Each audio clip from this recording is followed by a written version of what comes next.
मेरा नाम शालू है। इन दिनों हमारे घर के हालात बहुत खराब चल रहे थे। मेरे पापा की मौत हो चुकी थी। मेरे पापा वैसे भी विकलांग थे, मगर वह सब्जी का ठेला लगाते थे, जिनसे हमारे पास इतने पैसे तो आ ही जाते थे कि हम लोग अपना गुजारा कर लिया करते थे। मेरे पापा के बड़े भाई भी थे, मेरे ताऊ जी और ताई जी। मेरे ताऊ और ताई जी की कोई औलाद नहीं थी। हमारा बहुत बड़ा घर था। हमारे हिस्से में 2 कमरे थे और 2 ही कमरे मेरे ताऊ जी के हिस्से में भी थे। 2 कमरों में से एक कमरे में हम रहते थे और दूसरे वाले कमरे में हमने किराएदार रखे हुए थे। कुछ पैसे पापा लेकर आते और कुछ पैसे किराए के आते थे। उससे हमारी जिंदगी आसानी से गुजर रही थी। लेकिन जिस दिन मेरे पापा को वायरल बुखार आया था, उसकी चपेट में वह इतनी बुरी तरह से आ गए थे कि वह अपनी जिंदगी की बाजी हार गए। उस दिन माँ ने मुझसे कहा था कि बेटा, तेरे पापा की बहुत तबीयत खराब हो रही है, मैं उन्हें अस्पताल लेकर जा रही हूँ।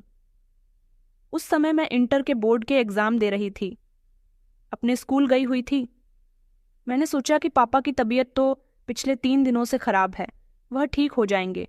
मगर जैसे ही मैं अपने स्कूल से घर आई तो मैंने देखा कि इर्द गिर्द भीड़ लगी हुई थी। मैं तो सोच में पड़ गई थी कि इतनी भीड़ हमारे घर के पास आखिर क्या कर रही है। मैं जैसे ही घर के अंदर दाखिल हुई तो घर के अंदर मौजूद सारे ही लोग सफ़ेद रंग के कपड़े पहने हुए थे। मैं धीमे धीमे कदम बढ़ाती हुई ताईजी के करीब गई तो देखा कि वह रो रही थी। उन्होंने मुझे अपने गले से लगाया और मुझे एक अजीब तरह की तसल्ली देने लगी। वह मुझे तसल्ली क्यों दे रही थी, यह मेरी समझ नहीं आया। लेकिन जैसे ही एम्बुलेंस के सायरन की आवाज़ आई तो सभी लोगों का ध्यान बाहर की तरफ गया था। सब लोग घर के दरवाजे तक जाने लगे। मैंने देखा कि जैसे ही दरवाजे पर एम्बुलेंस की गाड़ी रुकी, गाड़ी से 2 आदमी उतरे। उन्होंने एम्बुलेंस के पीछे का दरवाज़ा खोला और स्ट्रेचर निकाला। स्ट्रेचर पर किसी की डेड बॉडी थी। जैसे ही उन दोनों आदमियों ने डेड बॉडी को ज़मीन पर रखा तो वो लोग गाड़ी के अंदर दोबारा बैठ गए।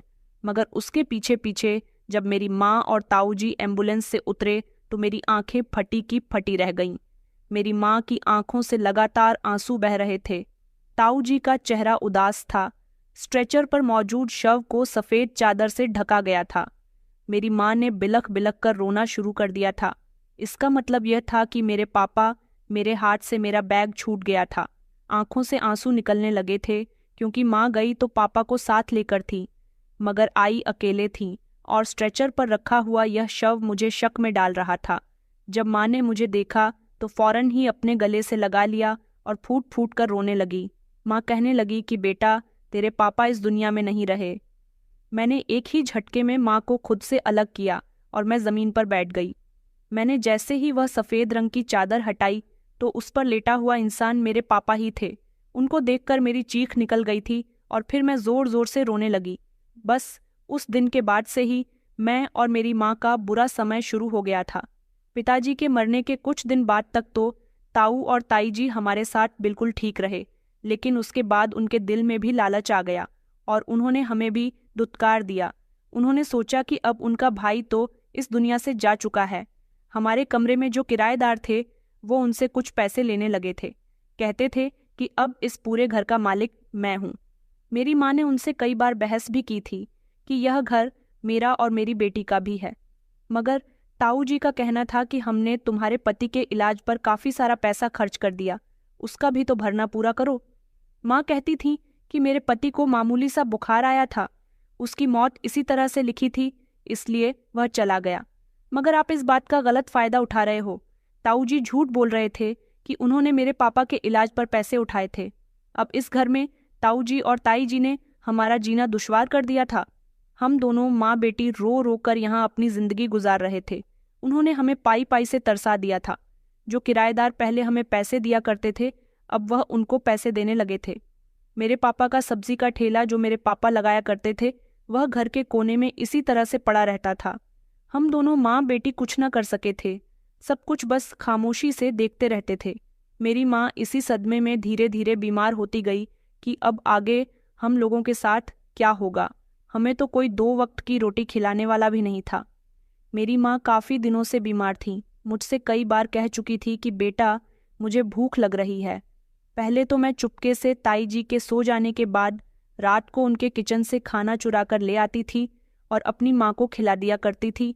भूख तो मुझे भी लगती थी, लेकिन पहले मुझे अपनी बीमार माँ को देखना था।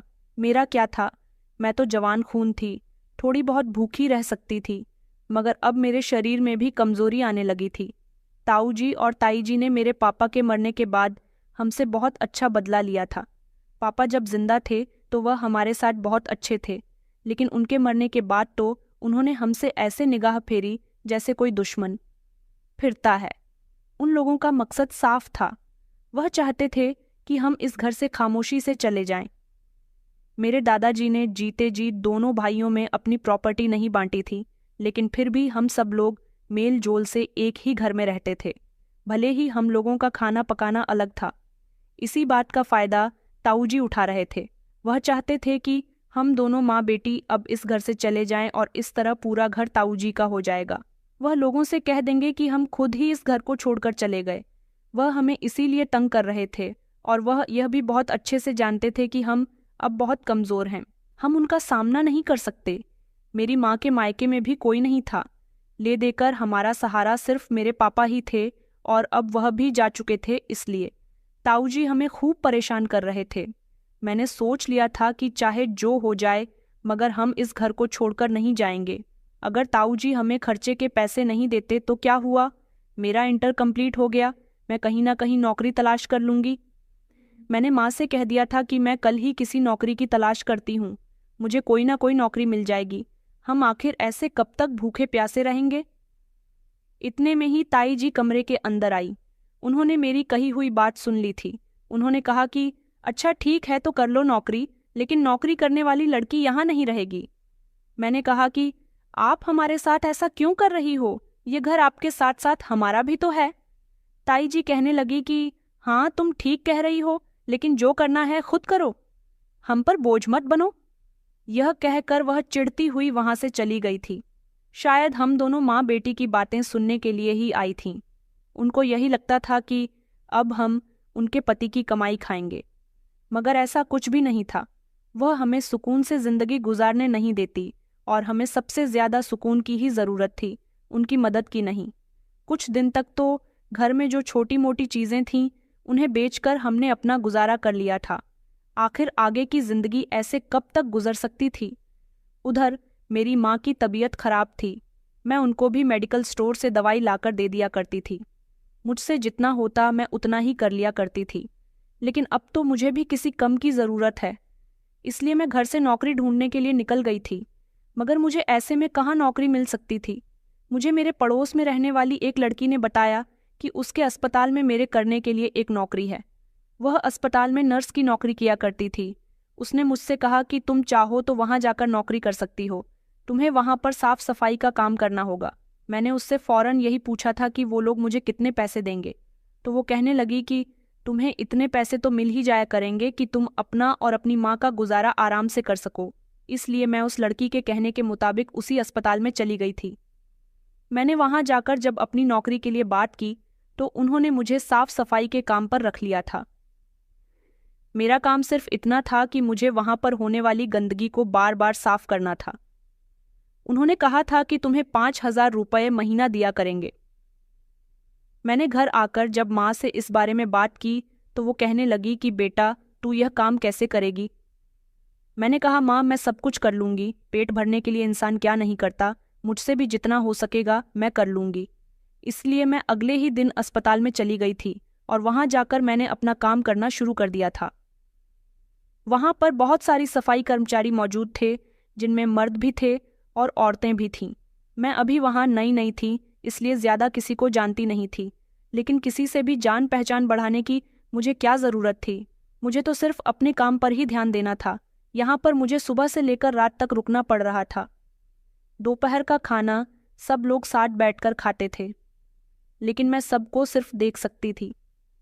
अभी मुझे यहाँ 1 महीना भी नहीं हुआ था, इसलिए मुझे सैलरी भी नहीं मिली थी, मगर मुझे उम्मीद थी कि मैं धीरे धीरे पैसा कमा लूँगी तो अपने घर का गुजारा आराम से कर लूँगी।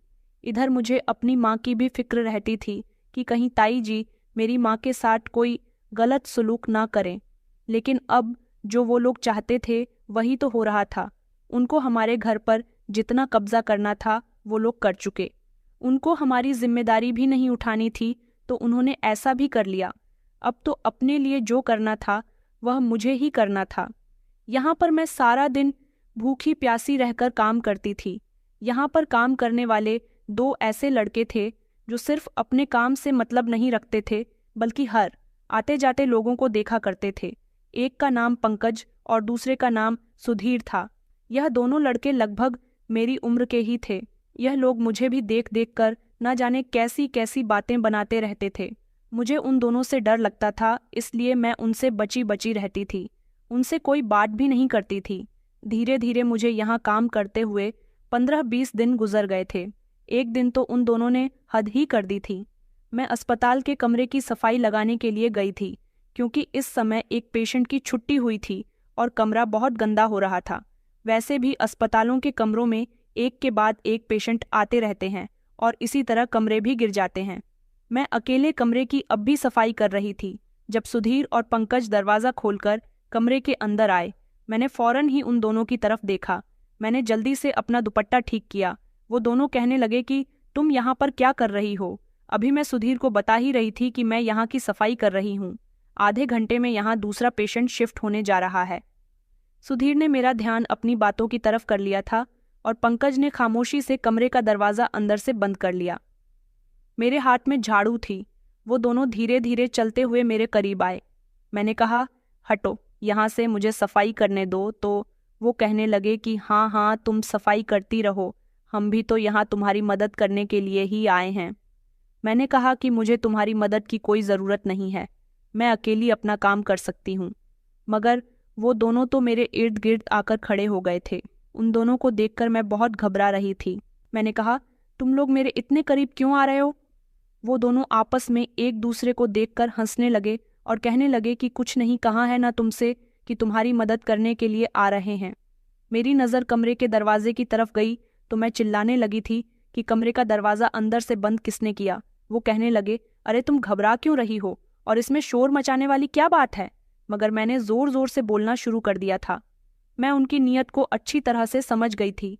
वो दोनों थे ही ऐसे लड़कियों पर गंदी नज़र रखते थे। पंकज ने बातों ही बातों में मेरा हाथ पकड़ लिया और कहने लगा, अरे घबराओ मत।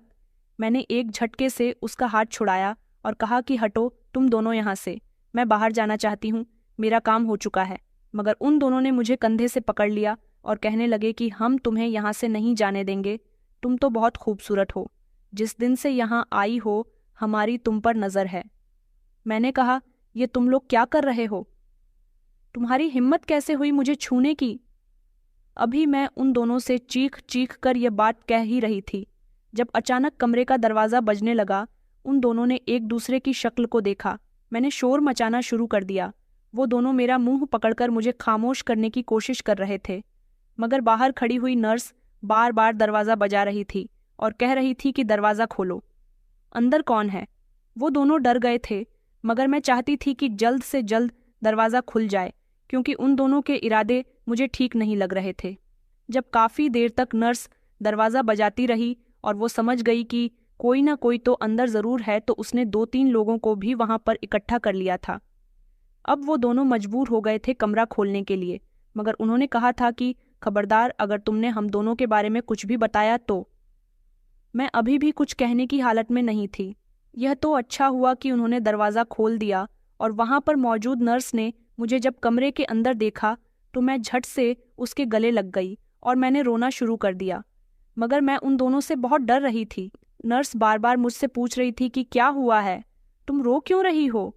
और वो चिल्लाकर उन दोनों से भी पूछ रही थी कि तुम दोनों कमरे के अंदर क्या कर रहे थे और दरवाज़ा क्यों नहीं खोल रहे थे? दरवाज़ा खोलने में इतनी देर क्यों लगाई तुमने? यह लड़की क्यों रो रही है? उसने एक ही साथ उन लोगों से इतने ढेर सारे सवाल कर दिए थे। वो लोग मेरे ऊपर इल्ज़ाम लगाने जा रहे थे कि इस लड़की ने ही हमें कमरे में बुलाया था। मेरे मुंह से तो कोई जवाब नहीं बना। मैं वहां से फौरन ही भागकर अपने घर आ गई थी। नर्स मुझे आवाज़ लगाती रह गई थी, लेकिन मैंने उसकी एक ना सुनी। मैं बहुत डर गई थी। मुझे नहीं पता था कि मैं वहां से किस तरह बचकर आई हूँ। मुझे तो ऐसा लग रहा था कि अगर कुछ देर और वह नर्स आकर दरवाज़ा ना बजाती तो शायद वह दोनों मेरे साथ उस बंद कमरे के अंदर कुछ गलत कर सकते थे। मैं रोती हुई जब घर आई तो माँ मेरी हालत देखकर समझ गई थी कि मेरे साथ कुछ गलत हुआ है, मगर मैंने उनको कुछ नहीं बताया था। मैंने कहा कि आज मेरी तबीयत ठीक नहीं है और फिर अगले दिन से मैं अस्पताल नहीं गई थी। माँ मुझसे पूछ भी रही थी कि बेटा क्या हुआ, तू काम पर क्यों नहीं जा रही। मैंने कह दिया था कि माँ, अब मैं वहाँ नहीं जाऊंगी, मुझे वहाँ काम करना पसंद नहीं है, वो लोग मुझसे बहुत काम करवाते हैं।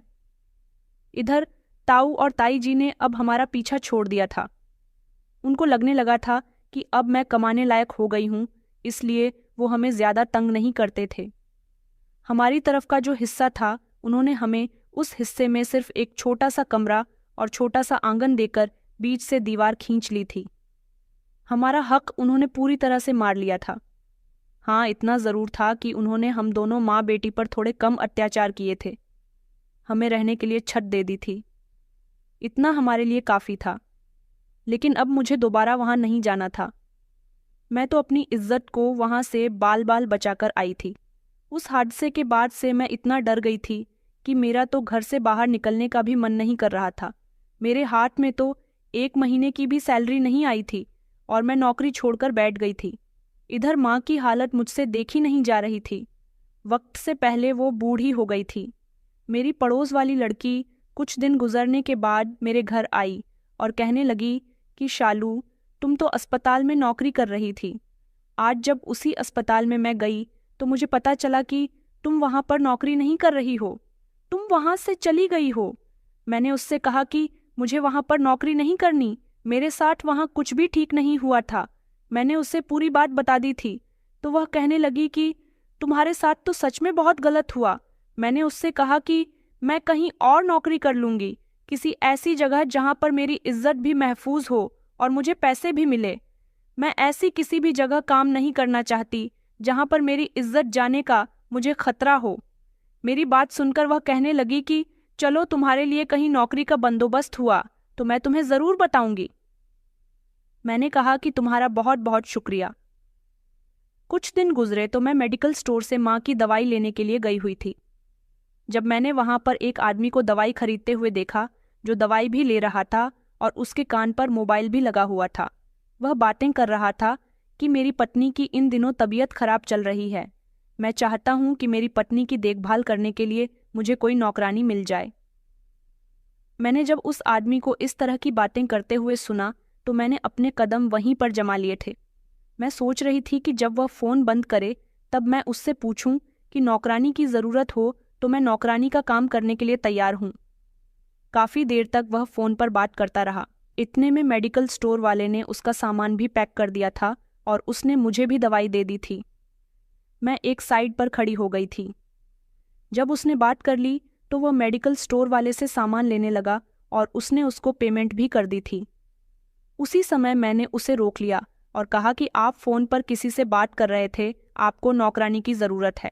दरअसल मुझे नौकरी चाहिए। क्या मैं आपके घर नौकरी कर सकती हूँ? मेरी बात पर वह मुस्कुराने लगा और कहने लगा कि हाँ हाँ, क्यों नहीं, मुझे तो आप जैसी ही जवान लड़की की ज़रूरत है जो मेरी पत्नी का ख्याल अच्छी तरह से रख सके। उसने मुझे अपना कार्ड दिया और कहने लगा कि कल इस एड्रेस पर आ जाना। मैं बहुत खुश हुई थी। उसने मुझसे कहा कि तुम्हें तनख्वाह भी ठीक दी जाएगी और 2 वक्त का खाना भी मिलेगा। मैं तो बहुत खुश हो गई थी और यह खुशी जल्दी से आकर मैंने अपनी माँ को सुनाई। माँ कहने लगी कि यह तो बहुत अच्छी बात है। इन दिनों हमारे घर में बहुत शांति छाई हुई थी क्योंकि ताऊ जी की तबीयत खराब हो रही थी और ताई जी उनकी सेवा करने में बिजी थी, इसलिए उन दोनों पति पत्नी का ध्यान हम माँ बेटी पर नहीं जा रहा था। अगले दिन में उस आदमी के बताए हुए एड्रेस पर चली गई। मैं वहां गई तो मैंने देखा कि उनका घर तो काफ़ी बड़ा था। मैं घर के अंदर दाखिल हुई तो एक लगभग 45 से 50 साल की उम्र की एक औरत सोफे पर बैठी हुई थी। उसे देखकर ही ऐसा लग रहा था कि वह बीमार है। मैं घर के अंदर चली गई थी। उस औरत ने मुझे गौर से देखा और कहने लगी कि तुम कौन हो? मैंने उसे वह कार्ड दिखाया जो मुझे उस आदमी ने दिया था। वह कहने लगी कि यह तो हमारे यहाँ का कार्ड है। इस समय वह आदमी भी अपनी शर्ट की आस्तीन मोड़ता हुआ सीढ़ियों से नीचे उतर रहा था। उसने जब मुझे देखा तो कहने लगा, अरे तुम तो वही लड़की हो ना जो कल मुझे मेडिकल स्टोर पर मिली थी। मैंने कहा कि जी सर, आपने मुझसे कहा था कि मुझे यहाँ काम करने के लिए आना है। वह कहने लगा कि हाँ हाँ, वैसे तो हमारे घर में काफ़ी सारे नौकर हैं, मगर मुझे अपनी पत्नी का पर्सनल ख्याल रखने के लिए अलग से एक नौकरानी की ज़रूरत थी। तो तुम अब यहाँ पर आ गई हो तो अपना काम भी समझ लो। तुम्हें मेरी पत्नी का बहुत बहुत ख्याल रखना है, हमेशा मेरी पत्नी के साथ ही रहना है। इसका मतलब ये था कि औरत इस आदमी की पत्नी थी, मगर इस आदमी और इस औरत की उम्र में मुझे काफ़ी फ़र्क नज़र आ रहा था। ये लोग काफ़ी अमीर थे। वह औरत अपने पति से कहने लगी कि अखिलेश, तुम्हें क्या ज़रूरत थी मेरे लिए पर्सनल नौकरानी रखने की? मैं अपना ख्याल खुद रख सकती हूँ। उसने अपनी पत्नी के कंधों पर हाथ रखे और कहने लगा कि तुमने देखा नहीं तुम कितनी कमज़ोर होती जा रही हो, ऐसे रखते हैं अपना ख्याल। वह दोनों इस बात पर धीमे से मुस्कुराए और उसकी पत्नी ने मुझे अपने सामने बैठने के लिए कहा। मैं बैठ गई तो उसने नौकर को आवाज़ लगाई कि चाय लेकर आ जाओ। उन्होंने मुझसे मेरी सारी जानकारी ली और फिर कहा कि कल से काम पर आ जाना। मैं वहाँ से वापस लौट आई थी। उन लोगों का बर्ताव मेरे साथ बहुत अच्छा था। मुझे लगा था कि वहाँ मैं मर्दों की गंदी नज़र से भी महफूज रहूंगी। इस औरत की देखभाल तो मैं आराम से कर सकती हूँ। मुझे इधर से उधर भी जाना नहीं पड़ेगा। एक ही घर में काम करना मेरे लिए काफ़ी आसान बात थी। अगले दिन जब मैं यहाँ काम पर आई तो मैंने देखा कि मालकिन मुझे देखकर बहुत खुश हुई थी। उनका नाम प्रिया था। उन्होंने मुझसे कहा था कि तुम मुझे मालकिन कहकर मत बुलाना, प्रिया मैडम कहकर बुला सकती हो। प्रिया मैडम के बारे में मैंने सारी जानकारी निकाल ली थी। उन्होंने मुझे बता दिया था कि उन्हें खाने में क्या पसंद है और क्या पसंद नहीं है। उनको साफ सफाई बहुत पसंद थी। उनके कपड़े और उनकी ज़रूरत की हर चीज़ के बारे में उन्होंने मुझे बता दिया था। अब मुझे उस हिसाब से ही सारे काम करने थे। सबसे पहले जाते ही मैंने उनके कमरे की सफाई की तो उन्हें मेरे हाथ की सफाई बहुत पसंद आई थी। वो मुझसे बातें भी करती रहती थीं। एक दिन मैंने उनके घर में जितना भी काम किया उसके उन्होंने मुझे रात को ही पैसे दे दिए थे, मगर मैंने उनसे मना भी किया तो वो कहने लगी कि तुम मुझे बहुत अच्छी लगी हो, तुम्हारे अंदर एक अजीब सी मासूमियत है। मैंने रात को जब घर जाकर वो पैसे अपनी माँ को दिए तो माँ बहुत खुश हुई थी। उन्होंने कहा कि यह पैसे तो तुम ले आई हो, मगर तुम अपना वहाँ बहुत ध्यान रखना। इस दुनिया में बहुत से अच्छे लोगों की आड़ में बुरे लोग भी छुपे होते हैं। मैंने कहा, माँ वो लोग ऐसे नहीं हैं, दोनों पति पत्नी बहुत अच्छे हैं। अब मैं रोज़ वहाँ काम करने के लिए जाती और जितना हो सकता प्रिया मैडम की देखभाल करती थी। एक दिन मैं प्रिया मैडम के सिर में तेल लगाकर मालिश कर रही थी।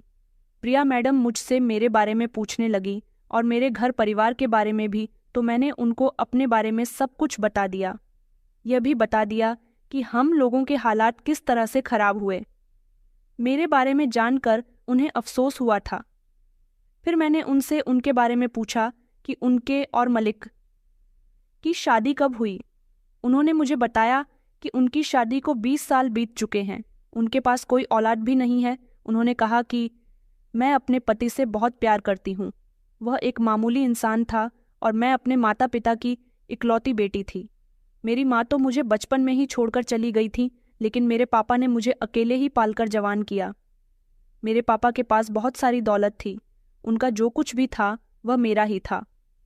मेरे पापा मेरी शादी अपने ही जैसे किसी अमीर लड़के से करवाना चाहते थे, मगर ऐसा नहीं हो सका क्योंकि मैं अखिलेश से प्यार करने लगी थी। अखिलेश की और मेरी दोस्ती हमारे कॉलेज में हो गई थी। वह स्कॉलरशिप की बेस पर पढ़ रहा था, जबकि मैं तो एक अमीर बाप की बेटी थी। पापा मेरी और अखिलेश की शादी पर बिल्कुल भी रजामंद नहीं थे क्योंकि अखिलेश कोई काम नहीं करता था, लेकिन मेरे जिद करने पर पापा ने मेरी शादी अखिलेश के साथ करवा दी। मगर मेरी शादी के कुछ साल बाद मेरे पापा इस दुनिया को छोड़कर चले गए। जाने से पहले उन्होंने अपनी सारी प्रॉपर्टी मेरे नाम कर दी और अब मेरे पास जो कुछ भी है वह मेरे पापा का ही है। अखिलेश उनका ही बिजनेस संभाल रहे हैं। मेरे पापा भी मुझसे बहुत प्यार किया करते थे। मुझे ज़िंदगी में सब कुछ मिला। मैं अखिलेश से इतना ज़्यादा प्यार करती हूँ जितना मैंने शायद कभी किसी से नहीं किया। लेकिन अब वह बिल्कुल ठीक मुझसे बातें कर रही थी। फिर अचानक उनका मन उदास हो गया और उन्होंने बातें करते करते ही एक ऐसी बात कही जिस पर मैं शॉक्ड रह गई थी। उन्होंने कहा कि इस दुनिया में मैंने जिसे चाहा हमेशा उसने मेरे साथ बेवफाई की है। मैंने उनसे कहा कि अभी तो आप कह रही थी कि आपके पति भी आपसे बहुत प्यार करते हैं, आपके पापा भी आपसे बहुत प्यार करते थे, तो फिर आप ऐसा क्यों कह रही हो? इस बात पर वह मुस्कुराने लगी और कहने लगी कि तुम मेरी बात नहीं समझोगी। उस दिन के बाद मैंने उनसे कभी कुछ नहीं पूछा, मगर मैं उनकी सेवा में कोई कमी नहीं कर रही थी। उनका हर छोटा बड़ा काम मेरी ही जिम्मेदारी था। मुझे यह नौकरी करते करते 3 महीने हो गए थे इस सब में। अभी तक मुझे यह नहीं पता था कि प्रिया मैडम को आखिर कौन सी बीमारी है, क्योंकि उनके पति ने यही तो बताया था कि वह बीमार रहती हैं। वह इसीलिए अपनी पत्नी के लिए नौकरानी रखना चाहते हैं। दूसरी बात यह कि मैं उनके सारे काम खुद करती थी, मगर प्रिया मैडम को दवाई उनके पति ही दिया करते थे। यह शायद उनका पर्सनल मैटर था, मुझे उसमें दखलंदाजी नहीं करनी चाहिए थी। एक पति अगर अपनी पत्नी से सारा दिन दूर रहे और रात को उसे अपने हाथों से दवाई खिलाए तो यह तो अच्छी बात है, मगर अखिलेश साहब मुझे कुछ ठीक नहीं लगते थे। एक दिन प्रिया मैडम ने मुझसे अपना कुछ ज़रूरी सामान बाजार से मंगवाया था। जब मैं वह लेने के लिए बाजार गई और वहां से वापस आई तो मैंने देखा कि उनके पति फ़ोन पर किसी से बात कर रहे थे। हालांकि हर इंसान फ़ोन पर किसी न किसी से बात करता है। मुझे इसमें हैरान नहीं होना चाहिए था, लेकिन यहाँ मेरा हैरान होना बहुत ज़रूरी था, क्योंकि वह किसी औरत से बात कर रहे थे। वह प्रिया मैडम के सामने तो ऐसे मोहब्बत जताया करते थे जैसे वह उनसे बहुत मोहब्बत करते हैं, लेकिन उस दिन मैंने जब उनको फ़ोन पर किसी औरत से बात करते हुए सुना तो मेरे होश उड़ गए थे। मेरे कदम दरवाजे पर ही जमकर रह गए थे। मैं खामोश खड़ी हुई उनकी बातें सुनने की कोशिश कर रही थी। वह फ़ोन पर मौजूद औरत से कह रहे थे, तुम फिक्र मत करो, हमें खुशहाल जिंदगी गुजारेंगे, एक ऐसी जिंदगी जहां हमारे पास सब कुछ होगा। बस अब हमारी खुशियों भरे दिन दूर नहीं हैं। जब मैंने यह सुना तो मुझे बेहद अफसोस हुआ था कि क्या सच में अखिलेश साहब अपनी पत्नी को धोखा दे रहे थे। प्रिया मैडम ने एक दिन बातों ही बातों में मुझे यह भी बताया था कि उनकी और उनके पति की उम्र में पूरे 20 साल का फर्क है। तभी तो उनके पिता को उनकी शादी से ऑब्जेक्शन था। उसी दिन जब मैं कमरे के अंदर गई तो मैंने देखा कि प्रिया मैडम मेरा ही इंतज़ार कर रही थी। वह मुझे देखकर कहने लगी कि तुम कहाँ रह गई थी। मैंने कहा कि बाहर ट्रैफिक बहुत था इसलिए देर हो गई। कुछ वक्त और इसी तरह से गुजर गया था। अब मेरी नज़र न जाने क्यों हमेशा अखिलेश साहब पर ही रहती थी। प्रिया मैडम दिन ब दिन कमज़ोर होती जा रही थी। जिस दिन से मैं यहाँ आई थी उसी दिन से मैंने उनकी हालत में कोई भी सुधार नहीं देखा था। हालांकि मैं उनका बहुत ख्याल रख रही थी। उनके पति उनको दवाइयाँ भी टाइम से दे रहे थे। तो फिर ऐसी क्या बात थी? यही बात जब मैंने एक दिन प्रिया मैडम से पूछी तो वह कहने लगी कि मुझे अपनी मौत करीब आती नजर आ रही है। ऐसा लगता है जैसे मैं ज़्यादा दिन जिंदा नहीं रहूंगी। मैंने कहा कि आप ऐसा क्यों कह रही हो? जिंदगी और मौत तो भगवान के हाथ में है। वह जब चाहे जिसे अपने पास बुला ले और जिसे चाहे अपने पास ना बुलाए। वह कहने लगी कि हाँ, मगर मेरी जिंदगी का यह वक्त कुछ ऐसा ही गुजर रहा है। मैं कहने लगी कि आप बिल्कुल ठीक बात करते करते अचानक से उदास क्यों हो जाती हो? वह कहने लगी कि पता नहीं क्यों, मगर मुझे तुम्हारा साथ बहुत अच्छा लगता है। वह बातों ही बातों में कभी कभी कुछ ऐसी बातें कह जाती थी कि मैं उनकी बातों को सोचती रह जाती थी। अब वह धीरे धीरे मुझ पर बहुत भरोसा करने लगी थी। उन्होंने घर के सारे नौकरों को नौकरी से निकाल दिया था। कहती थी कि घर में हम 2 लोग ही तो है, घर के सारे काम अकेली शालू ही कर लिया करेगी।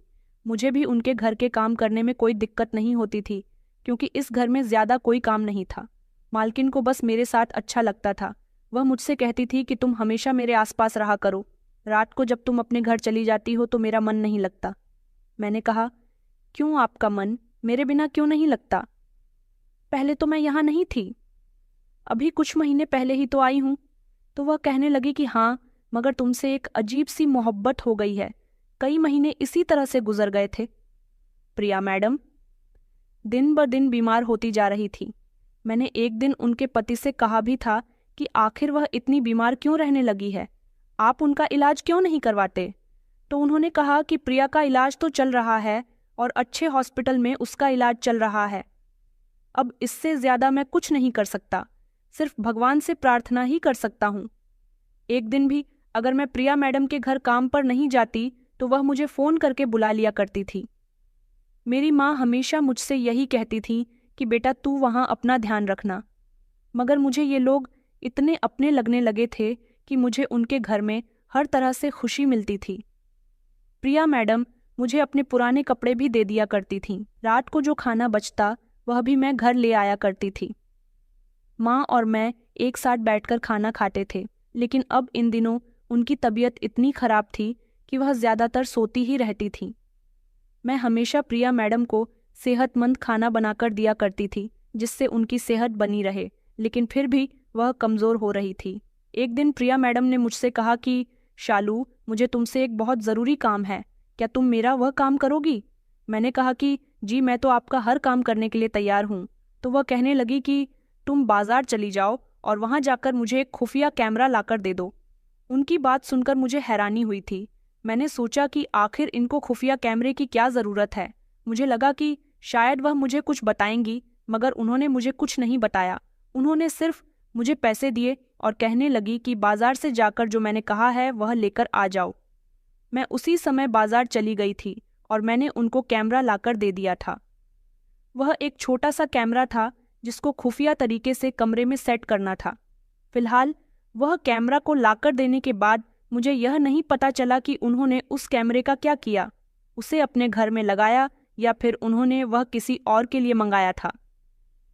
कई दिन और इसी तरह से गुजर गए। एक रात जब मेरा घर जाने का समय हुआ तो बारिश बहुत तेज़ की हो रही थी, रुकने का नाम ही नहीं ले रही थी। अक्सर मैं अपने घर को तभी जाती थी जब अखिलेश साहब घर पर आ जाते थे। उनके आने के 5 या 10 मिनट बाद मैं अपने घर चली जाती थी, लेकिन आज बारिश रुकने का नाम ही नहीं ले रही थी। मैंने अखिलेश साहब से कहा कि आप मुझे घर छोड़कर आ जाइए। तभी प्रिया मैडम कहने लगी कि नहीं नहीं शालू, बहुत तेज़ बारिश हो रही है, थोड़ी देर रुककर चली जाना। आज मैं सुबह से ही देख रही थी कि प्रिया मैडम के चेहरे पर एक अजीब सी बेचैनी थी। उन्होंने मुझसे कहा कि आज रात तुम यहीं रुक जाओ, मुझे अच्छा लगेगा। मगर घर से माँ का फ़ोन आ गया था। उन्होंने कहा कि मेरी तबीयत भी ठीक नहीं है, तुम जल्दी से घर आ जाओ। मौसम भी ठीक नहीं है, इसलिए मुझे तुम्हारी बहुत फिक्र हो रही है। मैंने माँ को समझाया। इधर प्रिया मैडम की भी तबीयत ठीक नहीं है, वह मुझे अपने साथ रोकना चाहती हैं, मगर माँ ने साफ इनकार कर दिया। वह कहने लगी कि नहीं बेटा, घर आ जा, मुझे बहुत बेचैनी हो रही है अपनी माँ की ऐसी बातें सुनकर। मुझे अब बारिश रुकने का इंतज़ार करना था और कुछ भी करके घर जाना था। मैंने अखिलेश साहब से कहा कि इतनी रात हो रही है, आप मुझे ड्राइवर के साथ घर भिजवा दीजिए। प्रिया मैडम कहने लगी कि ड्राइवर के साथ जाने की क्या ज़रूरत है, अखिलेश तुम्हें खुद घर छोड़कर आएंगे, रात का समय हो रहा है। उन्होंने कहा कि अगर तुम रुक जाती तो ज़्यादा बेहतर होता। मैंने उन्हें बताया कि मेरी माँ की भी तबीयत ठीक नहीं है। अगर उनकी तबीयत ठीक होती तो वह मुझे रुकने की परमिशन दे देती। आज उन्होंने न जाने क्यों मुझे गले भी लगाया था और कहने लगी कि तुम बहुत अच्छी लड़की हो, ठीक से घर जाना। मैं अखिलेश साहब के साथ अपने घर आ गई थी। उन्होंने गाड़ी से मुझे मेरे घर छोड़ दिया था और फिर वह वापस चले गए थे। मैं जब घर आई तो देखा कि माँ की तबीयत सचमुच ठीक नहीं थी।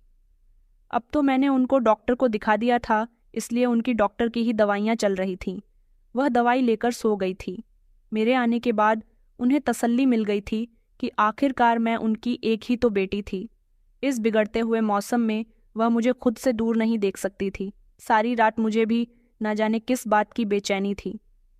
मैंने हमेशा ही प्रिया मैडम के चेहरे पर मुस्कुराहट और उनकी आंखों में उदासी देखी थी। न जाने उनकी आंखों में उदासी किस बात से रहती थी। फिलहाल सारी रात मैं उनके बारे में सोचती रही थी। सुबह जब दिन निकला तो मैं नाश्ता करने के बाद फिर से प्रिया मैडम के घर चली गई थी, मगर वहाँ जाने के बाद वहाँ का नज़ारा कुछ अलग ही था। एक ऐसा नज़ारा जो बड़ा ही खतरनाक था। वहाँ पर सफ़ेद कपड़े पहने हुए बहुत सारे लोग खड़े थे। सबकी आंखें नम थीं। मैं धीमे धीमे कदमों से जब घर के अंदर गई तो मैंने देखा कि घर में पुलिस भी मौजूद थी। अखिलेश साहब फूट फूट कर रो रहे थे, मगर जैसे ही उन्होंने मुझे घर के अंदर दाखिल होते हुए देखा, उन्होंने शोर मचाना शुरू कर दिया। यही है वह लड़की जिसने मेरी पत्नी को मारा है। मैंने उन्हें चौंक कर देखा। फिर मेरी नज़र प्रिया मैडम के बिस्तर पर गई, जो बिस्तर पर बेसुध लेटी हुई थी। धीरे धीरे मैं उनके करीब गई। मैंने उनको हिलाने की कोशिश की तो वह कोई हरकत नहीं कर रही थी। पुलिस कांस्टेबल ने मुझे पकड़कर पीछे किया। मैं ज़ोर से चीखने लगी। इसका मतलब था कि प्रिया मैडम इस दुनिया से जा चुकी थी, लेकिन कल रात तो मैं उन्हें बिल्कुल ठीक ठाक छोड़कर गई थी। उन्हें क्या हो गया? ऊपर से अखिलेश साहब बार बार सब लोगों के सामने चीख चीख कर कह रहे थे कि यही है वो नौकरानी, मेरी पत्नी के लिए खाना बनाया करती थी, जो उसका ख्याल रखती थी। इसने मेरी पत्नी को मार दिया। कल रात इसके जाने के बाद ही मेरी पत्नी की तबीयत बिगड़ी। मैं उसे अस्पताल लेकर गया तो अस्पताल वालों ने उसे मृत घोषित कर दिया। मैंने कहा, यह आप क्या कह रहे हो साहब? मैं ऐसा कैसे कर सकती हूँ? मैंने ऐसा कुछ भी नहीं किया। इतनी ही देर में पुलिस इंस्पेक्टर ने मुझे वहां पर खड़ी महिला इंस्पेक्टर से अरेस्ट करने के लिए बोल दिया। उसने मेरा हाथ पकड़ा और मेरे हाथ में हथकड़ी पहनाने लगी। मैंने कहा कि नहीं, मैंने कुछ नहीं किया। मैं जोर जोर से चिल्लाने लगी थी। वहां पर मौजूद सारे ही लोग तमाशा देखने लगे, मगर कोई भी मेरी मदद के लिए आगे नहीं आया और पुलिस मुझे अरेस्ट करके पुलिस स्टेशन ले आई थी। मैं वहां पर चीख रही थी, चिल्ला रही थी। न जाने अखिलेश साहब ने मुझ पर किस बात का इल्जाम लगाया था। और सबसे ज्यादा अफसोस तो मुझे प्रिया मैडम की मौत का था। वो मर गई थी, मगर कैसे? और इस सब का इल्जाम मुझ पर क्यों आ रहा था? मेरी कुछ समझ नहीं आ रहा था। मुझे इन लोगों ने जेल में बंद कर दिया था। अब मुझसे कोई सवाल जवाब नहीं किया गया था। लेकिन थोड़ी ही देर के बाद वहां पर एक पुलिस इंस्पेक्टर आए और उनके साथ एक महिला पुलिस कांस्टेबल भी थी। उन्होंने मुझसे पूछा कि बताओ, तुमने प्रिया जी को क्यों मारा? मैंने कहा कि मैंने नहीं मारा उनको। मैं भला ऐसा क्यों करूंगी? तो वो कहने लगी कि यही पूछने के लिए तो हम तुम्हारे पास आए हैं। बताओ हमें कि तुमने उन्हें क्यों और किस लिए मारा। मैंने कहा कि आप लोग मुझे क्यों तंग कर रहे हो? मैंने उनको नहीं मारा। मैं आप लोगों से कई बार कह चुकी हूं। उस लेडी कांस्टेबल ने मेरे मुंह पर थप्पड़ मारा और वह बार बार मुझसे उस इंस्पेक्टर के साथ मिलकर सच्चाई जानने की कोशिश करती रही, मगर मैं कुछ नहीं जानती थी। उन लोगों का कहना था कि प्रिया जी के लिए खाना तुमने ही बनाया था और उस खाने से जहर मिला है। इसका मतलब यही है कि खाने में जहर तुमने ही मिलाया है, क्योंकि घर में तुम्हारे अलावा कोई और नौकर नहीं है। तुम ही प्रिया जी की खास नौकरानी हो। मैंने कहा, मैं तो उनको खाना खिलाने के बाद अपने घर वापस चली गई थी। मैंने खाने में जहर नहीं मिलाया। मेरे सामने वह बिल्कुल ठीक थी। लेकिन वहां पर मौजूद लेडी कांस्टेबल बार बार मेरे मुंह पर थप्पड़ मार रही थी और कह रही थी कि सच बोलो। सच यही था। मैं कुछ नहीं जानती थी। मैं फूट फूट कर रो रही थी, मगर मेरी कोई भी सुनने वाला नहीं था। वो लोग मुझसे पूछताछ करने के बाद वहां से जा चुके थे। मुझे अपनी माँ की फिक्र हो रही थी, जो बीमार थी और मेरी चिंता में खली जा रही होंगी कि उनकी बेटी कहाँ चली गई है। यह बात मेरे ताऊ और ताई जी को पता चली तो वह भी मेरी मदद के लिए आगे नहीं आते, क्योंकि वह लोग तो पहले ही हमारे किसी काम नहीं आना चाहते थे। 2 दिन मुझे इसी जेल में बंद हुए गुजर गए थे। हर कोई आता, मुझसे अपने अपने तरीके से सवाल जवाब करता और चला जाता था। यह मेरी बहुत बुरी हालत हो गई थी। मैं यही सब सोच रही थी कि आखिर मुझे किस जुर्म की सज़ा मिल रही है, ऐसा जुर्म जो मैंने किया ही नहीं है। मैं अपने लिए प्रार्थना कर रही थी कि मुझे यहाँ से निकाल दिया जाए। मेरी माँ को अगर पता चल गया कि उनकी बेटी जेल में है तो वह जीते जी मर जाएंगी। उसका मेरे अलावा इस दुनिया में कोई भी नहीं है। फिर अचानक मुझे याद आया कि प्रिया मैडम ने एक दिन मुझसे कैमरा मंगवाया था, मगर समझ नहीं आ रहा था कि उस कैमरे का आखिर उन्होंने क्या किया। और उनके पति का भी तो किसी से अफेयर चल रहा था। मैंने उनको खुद अपनी आंखों से किसी दूसरी लड़की से फोन पर बातें करते हुए सुना था। क्या उनके पति ने उनको मारा है? मगर वह कैसे मार सकते हैं? वह तो खुद मुझे मेरे घर छोड़ने आए थे, लेकिन उसके बाद तो वह वहां से चले गए थे। हो सकता है बाद में उन्होंने अपनी पत्नी को मार दिया हो। मेरी समझ नहीं आ रहा था कि मैं क्या करूं। मेरा रो रो कर बुरा हाल हो गया था। मुझे यहाँ जेल में बंद हुए 3 दिन गुजर गए थे। मुझे कुछ भी अच्छा नहीं लग रहा था। एक दिन एक न्यूज़ रिपोर्टर मेरा इंटरव्यू लेने के लिए वहां आई थी। मैं उस लड़की से बहुत डर रही थी। उसने मुझसे कहा कि तसल्ली रखो, मैं तुम्हारा सिर्फ इंटरव्यू लेने के लिए आई हूँ। मुझसे डरो मत।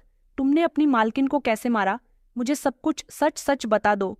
मैंने चिल्लाकर कहा कि मैंने अपनी मालकिन को नहीं मारा है। वह कहने लगी, मगर सब लोग तो यही कहते हैं कि तुमने अपनी मालकिन को उसके घर में चोरी करने के लिए मारा।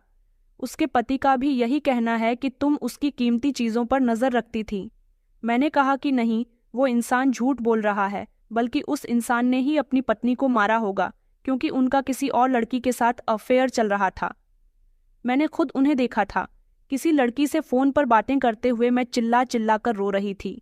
जब उस लड़की ने मुझे अपना नाम साक्षी बताया और वो कहने लगी कि तुम मुझे सब कुछ बताओ, जो जो तुम्हारे साथ हुआ। मैं तुमसे सच्चाई जानने के लिए ही आई हूँ, बल्कि मैं दुनिया वालों के सामने तुम्हारी बातें लेकर आना चाहती हूँ। मैंने उसके सामने हाथ जोड़ दिया और कहा कि मैं सच कह रही हूँ, मैंने किसी को नहीं मारा। मुझे आपकी मदद की ज़रूरत है। वो कहने लगी कि हाँ बताओ, कैसी मदद? मैंने कहा कि यहाँ कोई भी पुलिस इंस्पेक्टर मेरी कोई बात सुनने के लिए तैयार नहीं है। मैं जानती हूँ कि इन लोगों को मेरे मालिक ने खरीद लिया है। मालकिन ने एक दिन मुझसे खुफिया कैमरा मंगवाया था। मैं उनकी हर ज़रूरत का सामान उन्हें घर में ही लाकर दे दिया करती थी, लेकिन उन्होंने कैमरा किसके लिए मंगवाया था यह मैं नहीं जानती थी। क्या आप उस खुफिया कैमरे को उस घर में तलाश कर सकती हो? अगर वह खुफिया कैमरा मिल गया तो हो सकता है कि यह बात पता चल जाए कि प्रिया मैडम को किसने मारा है। उस लड़की ने कहा, मगर तुम्हारी प्रिया मैडम को तो जहर दिया गया था। मैंने कहा कि उस कैमरे से हमें कुछ तो ऐसा मिलेगा जिससे मेरी बेगुनाही साबित हो सके। देखो, मैं आपके आगे हाथ जोड़ती हूँ। मेरा इस दुनिया में मेरी माँ के अलावा कोई भी नहीं है। उस लड़की को मुझसे हमदर्दी हुई तो वह कहने लगी कि अच्छा ठीक है, मैं कुछ करती हूँ। अगर तुमने कुछ नहीं किया तो तुम्हें ज़रूर इस जेल से बाहर निकाल दिया जाएगा, लेकिन अगर तुमने प्रिया जी की हत्या की है तो तुम्हें लंबी सज़ा हो सकती है। मैंने कहा कि मैंने कुछ नहीं किया। मैं सज़ा पाने के लिए तैयार हूँ, लेकिन तब जब मैंने कुछ किया हो। मैं बहुत कॉन्फिडेंस के साथ बोल रही थी और मैंने उनको यह भी बता दिया था कि अखिलेश साहब का किसी लड़की के साथ अफेयर चल रहा था। उस लड़की ने मेरी बहुत मदद की। उसने दूसरे पुलिस स्टेशन में जाकर वहाँ की एक लेडी पुलिस कांस्टेबल से मुलाकात की, क्योंकि वह लेडी उसके जानने वाली थी और बहुत अच्छी और ईमानदार पुलिस इंस्पेक्टर थी। उस कमरे के बारे में शायद अखिलेश साहब भी नहीं जानते थे, इसलिए पुलिस ने उस घर पर छापा मारा और वहाँ के कोने कोने को तलाश किया तो पता चला कि वहाँ से कैमरा बरामद हुआ था। कैमरा प्रिया जी के कमरे में लगा हुआ था। उस कैमरे की रिकॉर्डिंग भी कुछ दिनों के बाद आ गई थी और जब उस रिकॉर्डिंग को देखा गया तो एक नई बात सबके सामने आई थी, एक ऐसा सच जो शायद मैं भी नहीं जानती थी। घर की तलाशी ली गई तो घर से एक डायरी भी बरामद हुई थी और पता चला कि प्रिया जी को मारने वाला इंसान उनका पति ही नहीं बल्कि उनकी गर्लफ्रेंड भी थी। उनके पति की गर्लफ्रेंड मेरे वहाँ से जाने के बाद घर के अंदर दाखिल हुई थी। उसने खामोशी से प्रिया मैडम की दवाई में जहर छिड़क दिया। उस समय प्रिया मैडम घर में मौजूद थी, मगर उनको यह नहीं पता था कि घर में उनके अलावा भी एक और औरत मौजूद है। जब प्रिया मैडम के पति घर वापस आए तो उन्होंने उनको दवाई खिलाई। वह दवाई खाने के बाद उसे रात प्रिया मैडम के मुंह से झाग निकलने लगे। उनके पति घबराने लगे। प्रिया मैडम ने उसी समय दम तोड़ दिया था। तभी कमरे के अंदर उनकी गर्लफ्रेंड आ गई। उन्होंने अपनी गर्लफ्रेंड पर गुस्सा किया और उससे कहने लगी कि दिव्या, देखो ना, अचानक प्रिया को क्या हो गया, मैं इसे अस्पताल लेकर चलता हूँ। उन्होंने कहा कि नहीं, तुम्हें अब इसे कहीं भी लेकर जाने की ज़रूरत नहीं है। आज मैंने इसका कम खत्म कर दिया। कितने सालों से तुम इस औरत को मारने की कोशिश कर रहे हो। तुम समझ रहे हो कि यह अपनी मौत मारेगी, मगर यह तो अभी तक अपनी मौत नहीं मरी। तुम इसे कैसी दवाइयां दे रहे हो? मैं जानती हूं कि तुम भी इसे मारना नहीं चाहते। तुम इसे नशे की दवाइयां थोड़ी थोड़ी करके दे रहे हो, तभी तो यह अभी तक नहीं मरी। हाँ, उन दवाइयों से बीमार जरूर रहने लगी। आज तुम्हारे जाने के बाद मुझे एक आइडिया आया कि मुझे इसकी दवाई में जहर मिला देना चाहिए। तुम ही तो इसे अपने हाथों से दवाई खिलाते हो ना, तो आज तुमने अपने हाथों से अपनी पत्नी को मौत के घाट उतार दिया। यह बात सुनकर अखिलेश साहब गुस्सा होने लगे। उन्होंने कहा कि दिव्या, तुमने बिल्कुल भी ठीक नहीं किया। इसकी मौत का इल्जाम हम पर आ सकता है। दिव्या हंसकर कहने लगी कि ऐसा कुछ नहीं होगा, उसका भी मैंने इंतजाम कर दिया है। जब सबको पता चलेगा कि यह मर चुकी है तो इसका इल्जाम तुम उसकी नौकरानी पर लगा देना जिसको तुम अब भी घर छोड़ने गए थे। मैंने उसके बनाए हुए खाने में भी जहर मिला दिया है। लोगों से कह देना कि तुम उसे डॉक्टर के पास लेकर गए थे और डॉक्टर ने कहा है कि जहर खाने से उसकी मौत हुई है। सुबह तुम पुलिस को बुला लेना और पुलिस को बुलाकर इसकी मौत का इल्ज़ाम नौकरानी पर लगा देना। पुलिस आसानी से उस लड़की को गिरफ्तार कर लेगी और हम लोग साफ बच जाएंगे। ये सारी दौलत हमारी हो जाएगी और फिर हम लोग खुशहाल जिंदगी गुजारेंगे। ये रिकॉर्डिंग देखने के बाद पुलिस को यकीन हो गया था कि मैं बेगुनाह हूँ, मगर यह भी पता चल गया था कि उनका पति उन्हें काफ़ी समय से बीमार कर रहा था। वह चाहता था कि बीमार रहते रहते एक दिन प्रिया जी मर जाएं, मगर उनकी मौत तो भगवान के हाथ में थी। ये केस काफ़ी दिनों तक चलता रहा था और मुझे फिर बाइज्जत रिहा कर दिया गया था। उस रिपोर्टर ने मेरा बहुत साथ दिया था। मैंने उसका शुक्रिया अदा किया। इस कैमरे की रिकॉर्डिंग से अखिलेश साहब और उनकी गर्लफ्रेंड को अरेस्ट कर लिया गया था। उन्होंने बताया था कि वह काफ़ी समय से अपनी पत्नी को मारने की कोशिश कर रहे थे और उन्होंने जब उनसे शादी की थी तब भी उनका यही मकसद था कि वह अपनी पत्नी की सारी जायदाद अपने हवाले कर लेंगे, मगर उनके पिता ने मरने से पहले अपनी सारी जायदाद अपनी बेटी के नाम कर दी। अब वह चाहते थे कि उनकी बेटी भी मर जाए और सारी जायदाद उनकी हो जाए और वह अपनी पसंद की लड़की के साथ शादी कर ले। उन्हें प्रिया जी पसंद नहीं थी क्योंकि उनकी उम्र काफ़ी थी। उनके पति ने सिर्फ उनसे शादी दौलत के लालच में की थी। प्रिया जी ने एक दिन मुझे बातों ही बातों में बताया भी था कि वह जिससे बहुत प्यार करती है वही उनको धोखा दे रहा है। अब मुझे समझ आए थे उनके ऐसे शब्दों के मतलब, क्योंकि उनको पता था कि उनके पति उन्हें बीमार करने की दवाइयाँ दे रहा है। वो बेचारे खुशी खुशी उन दवाइयों को खा रही थी। इसका मतलब यह था कि वह सब कुछ जानकर भी अनजान थी और उन्हें यह भी पता था कि किसी न किसी दिन उनके पति उनके साथ कोई बड़ा खेल खेल सकता है। उन्हें यह भी पता था कि उनके पति का अफेयर चल रहा है, क्योंकि घर से उनकी जो डायरी बरामद हुई थी उस डायरी में उन्होंने वह सब कुछ लिखा था जो उनको महसूस होता था। वह डायरी उनकी तिजोरी से बरामद हुई थी। वह अपनी डायरी को बहुत संभाल कर रखती थी। इस डायरी के बारे में मुझे भी नहीं पता था। वह रात के समय अपने पति के सो जाने के बाद डायरी लिखती थी।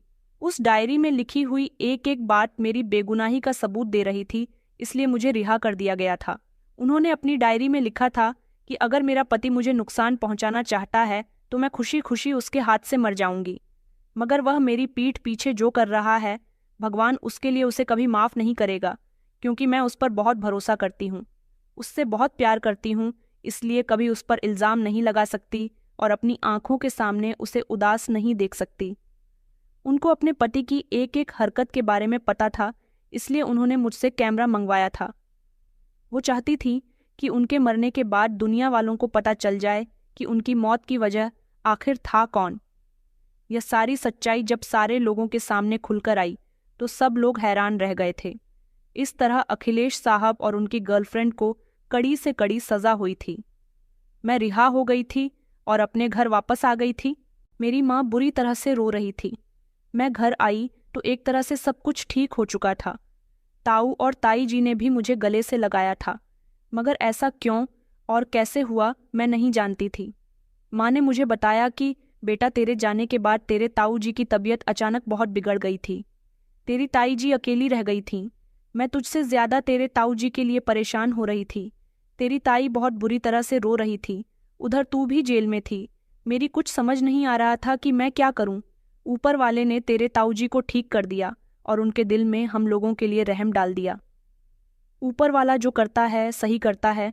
मेरे साथ जो हुआ वो सब कुछ दुनिया वालों के सामने आया तो एक तरह से लोगों ने मुझे बड़ा ही साहसी कहा था। लोगों का कहना था कि अगर उस दिन यह लड़की अपने घर ना जाती तो शायद ही अपनी मालकिन को बचा लेती, मगर उसके पति ने इसे ही जेल भिजवा दिया। किस्मत के लिखे को ऊपर वाला ही जानता है। वह कड़ा वक्त भी जैसे तैसे गुजर गया। ताऊ जी बीमार होने के बाद हमारी अहमियत समझने लगे और उसके बाद उन्होंने हम दोनों माँ बेटी की जिम्मेदारी भी उठाना सीख लिया। दोस्तों, उम्मीद करती हूँ आपको हमारी कहानी पसंद आई होगी। कहानी पसंद आई है तो वीडियो को लाइक करें। चैनल पर नए हैं तो चैनल को सब्सक्राइब करें। धन्यवाद।